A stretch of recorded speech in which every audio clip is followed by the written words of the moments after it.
Welcome, everyone, to a new way to master English. Beyond a simple story, this video is a learning tool designed to immerse you in the beauty and rhythm of the language.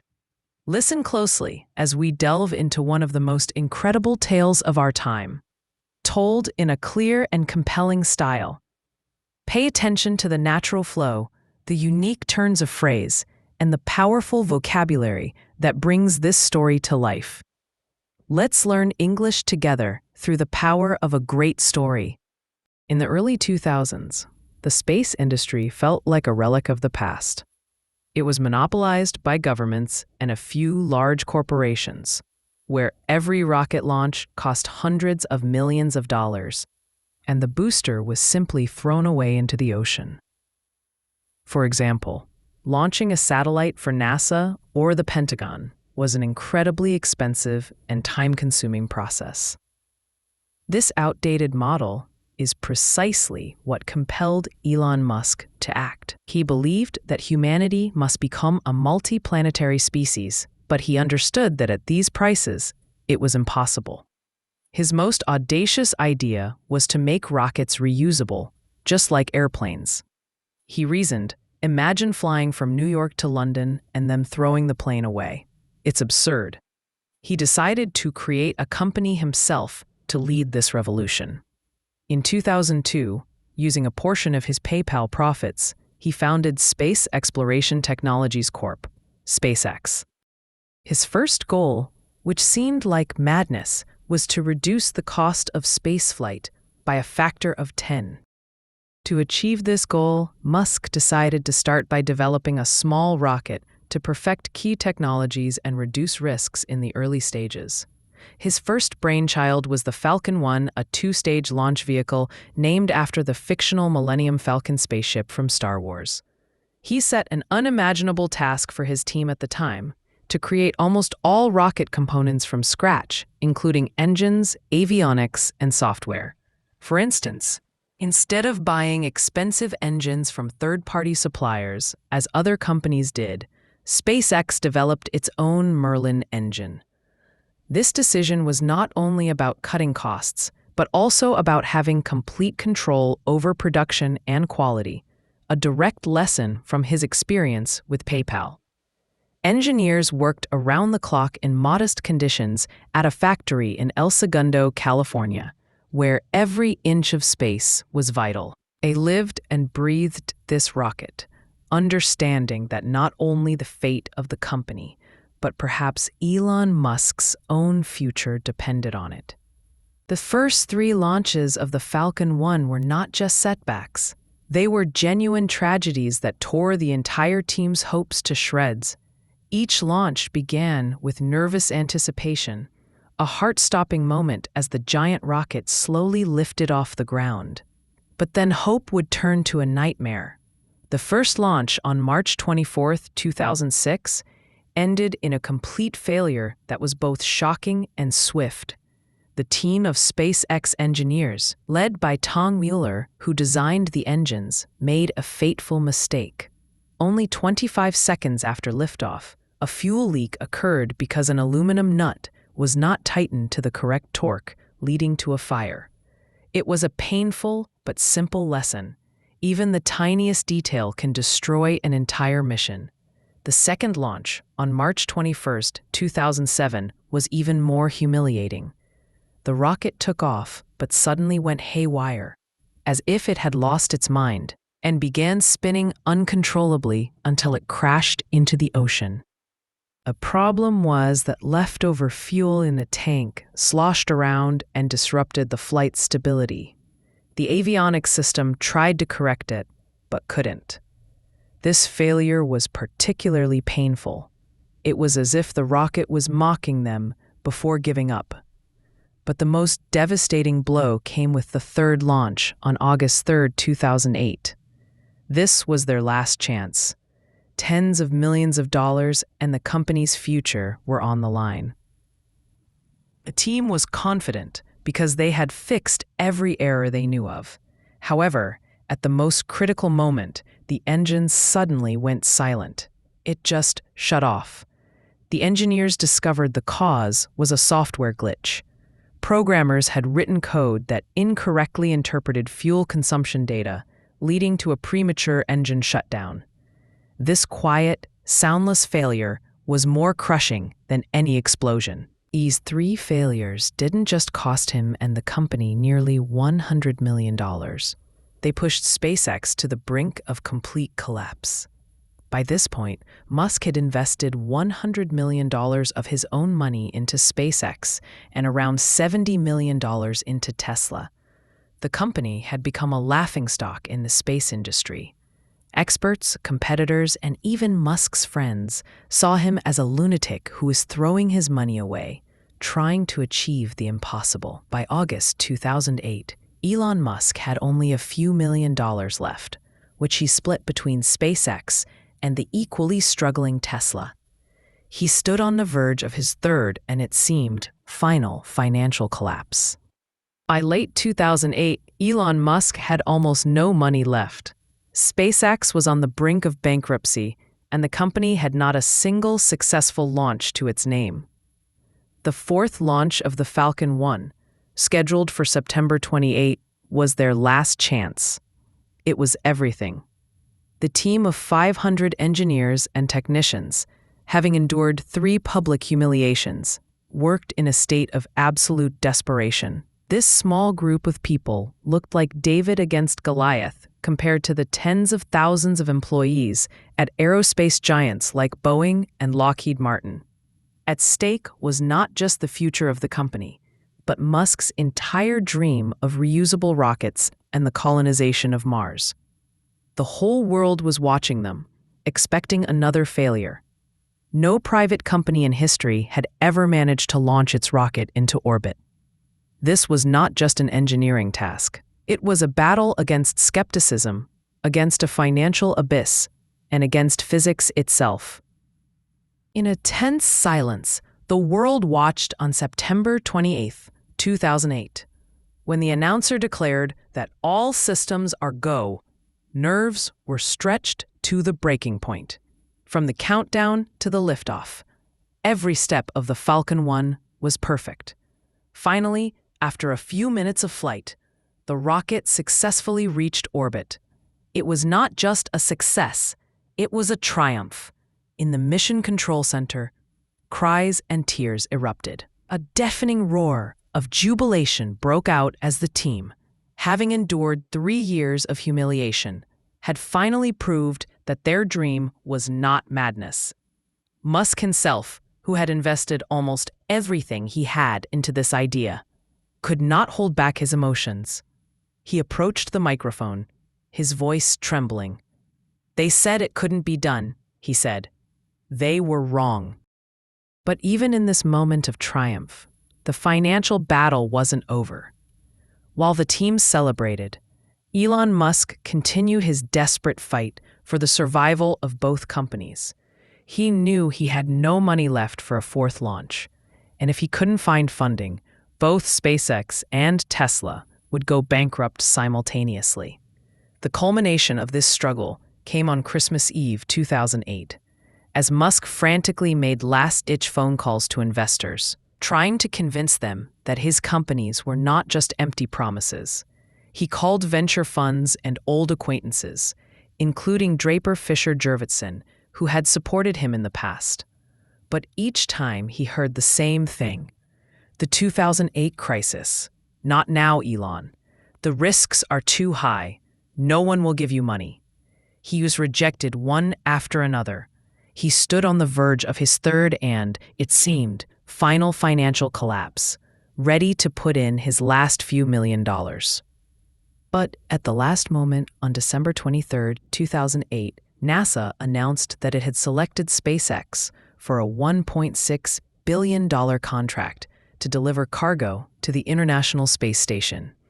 This was an unprecedented move. For the first time, a government space agency entrusted such a massive task to a private company that had recently been a laughingstock. This contract became the lifeline that not only saved SpaceX from certain bankruptcy, but also made it a major player in the space industry. It proved to the world that Musk's dream was a reality. The $1.6 billion NASA contract was not just a lifeline, it was a catalyst. It gave SpaceX what they never had before: financial stability and credibility. This allowed them not just to survive, but to grow and finally bring the true revolution Musk had dreamed of from the very beginning to life.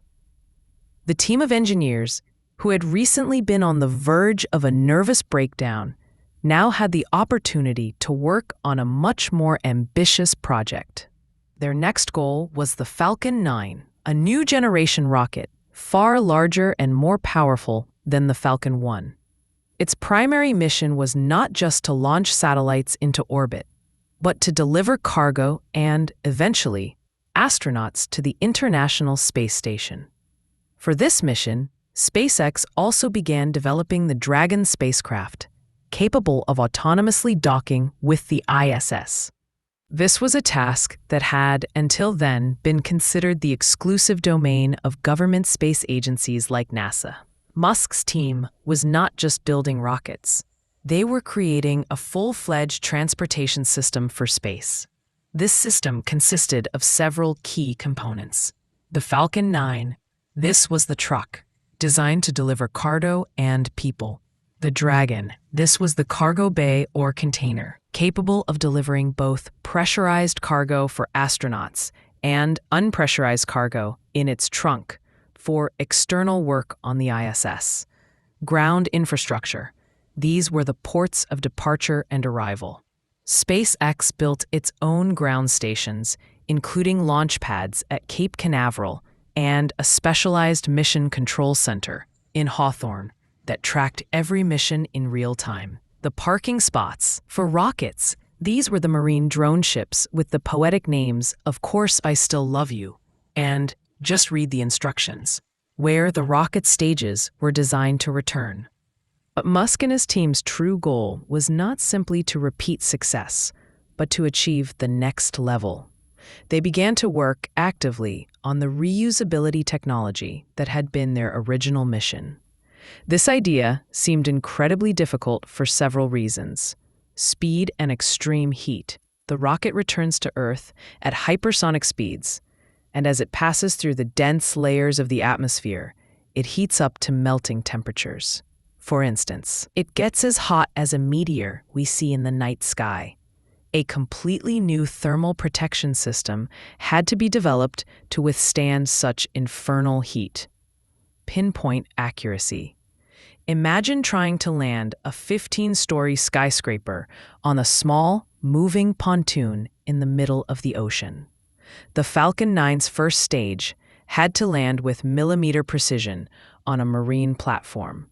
This required the perfect operation of its thrusters, ultra-precise navigation systems, and incredibly complex software capable of calculating and correcting the trajectory in real time. Engine relaunch in space.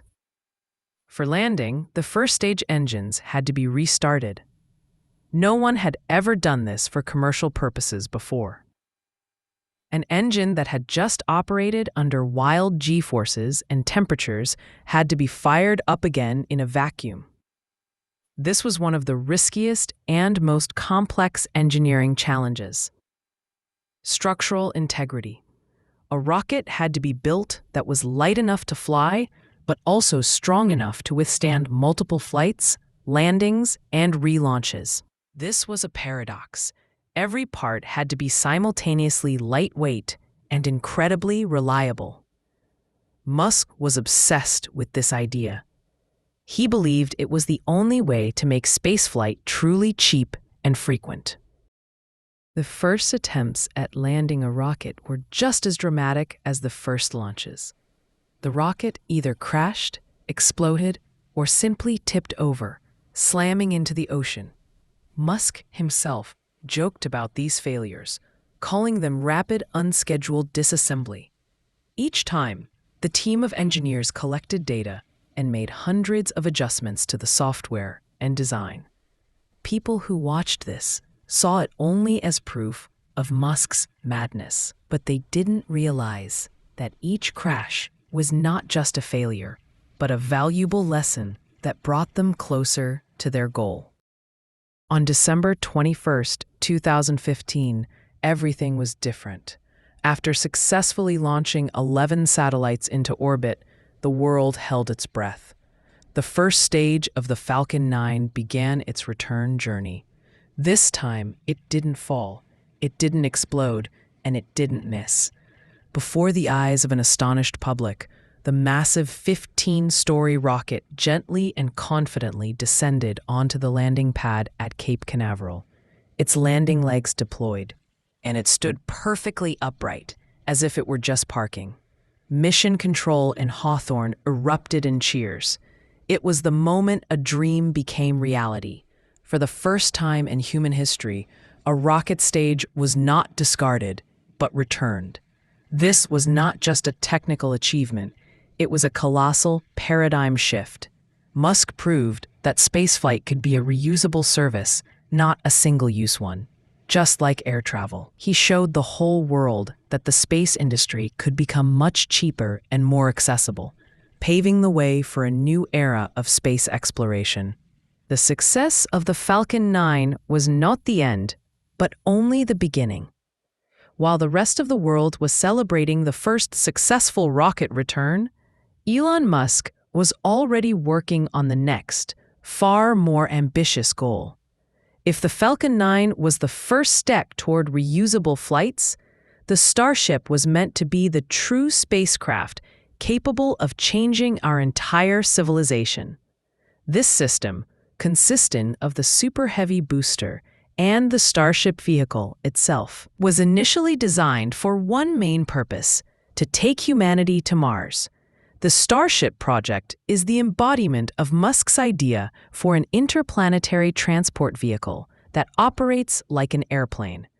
The entire system, including both the booster and the ship, must be fully and rapidly reusable, capable of making scheduled flights. Its main task is to make spaceflight so cheap that the colonization of other planets becomes not just a dream, but an economic reality. According to Musk's vision, Starship will be able to carry up to 100 people and hundreds of tons of cargo to the Moon and Mars, creating the infrastructure for future colonies. The Starship project is not just another rocket. It is the culmination of everything SpaceX has been through. Every Falcon 1 failure, every unsuccessful Falcon 9 landing was a lesson that led the team to build this giant.